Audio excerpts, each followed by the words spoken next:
है मसीह का प्यारा वचन, ये है वचन प्यारा। परमेश्वर के धन्य नाम की महिमा हो। प्रभात मनन के सत्र 2540 में आप सभी का बड़े प्रेम के साथ स्वागत करता हूँ। आइए आज के मनन के लिए हम पढ़ते हैं यूहन्ना की पहली पत्री 2 अध्याय उसकी 18वीं पद। हे लड़कों, ये अंतिम समय है और जैसा तुमने सुना है कि मसीह का विरोधी आने वाला है। मैंने ये बात पूर्व में कई बार कह चुका हूँ कि यूहन्ना की पहली पत्री खास करके झूठे शिक्षकों के बारे में इफिसुस की कलीसिया के विश्वासियों को चेताने के उपलक्ष्य में लिखी गई प्रारंभ में पढ़ी गई पद में झूठे शिक्षकों के स्वभाव के बारे में समझाने के लिए प्रेरित यूहन्ना एक व्यक्ति का परिचय यहाँ दे रहा है। निम्न व्यक्ति को यहाँ मसीह का विरोधी अथवा एंटी क्राइस्ट करके परिचय कराया है। एंटी क्राइस्ट अथवा मसीह का विरोधी उस व्यक्ति के नाम को नहीं बल्कि उसका स्वभाव को दर्शाता है। बाइबल में निम्न व्यक्ति को अलग अलग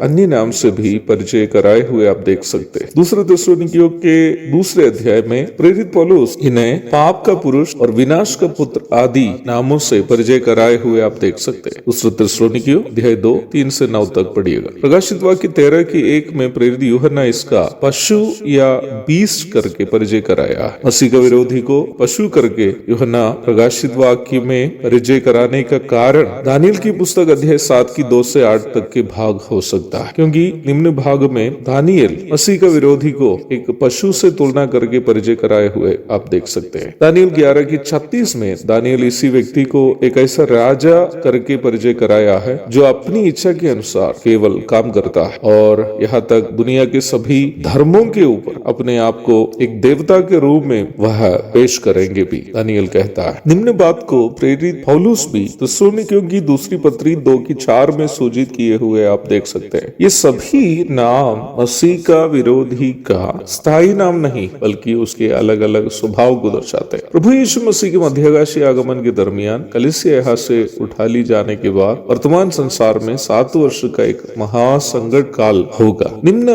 महासंकट काल में यह मसीह का विरोधी सारे संसार के ऊपर एक शासक के रूप में उभरेगा। प्रकाशित वाक्य 17 की 17। ये महासंकट काल वर्तमान संसार के ऊपर परमेश्वर का क्रोध उंडेलने का एक समय भी होगा। जितने भी नाम हम इस व्यक्ति के बारे में वचन में देखते हैं वे सभी इस व्यक्ति के विभिन्न स्वभाव को या कामों को सूचित करते हैं। यदि ऐसी बात है तो मसीह का विरोधी करके यूहन्ना इसको संबोधित करने का भी उद्देश्य उसके खास एक स्वभाव को सूचित करने के लिए ही है। इस व्यक्ति का मुख्य काम यीशु मसीह का विरोध करना है। प्रकाशित वाक्य 17 की 14। वो पहले अपने आप को एक शांति का दूतवाहक के रूप में दिखाएगा और उसके बाद अंत में यहूदियों की निर्दयता के साथ हत्या करने वाला एक दुष्ट सम्राट के रूप में हम प्रकाशित वाक्य के 13 की 9 में वो देखते हैं। प्रेरित यूहन्ना यहाँ मसीह का विरोधी का उदाहरण क्यों झूठे शिक्षकों के बारे में विश्वासियों को चेताने के लिए लिया है, क्योंकि मसीह का विरोधी भी और झूठे शिक्षक लोग भी खास करके एक ही काम करते हैं, वो है मसीह का विरोध करना। पहला प्रायोगिक रूप में और दूसरा सैद्धांतिक रूप में। प्रभु की इच्छा हुई इसी विषय पर हमारा अध्ययन जारी रहेगा। तब तक के लिए आपसे विदा हो जाता हूँ। प्रभु आप सबको आशीष दे। आमीन।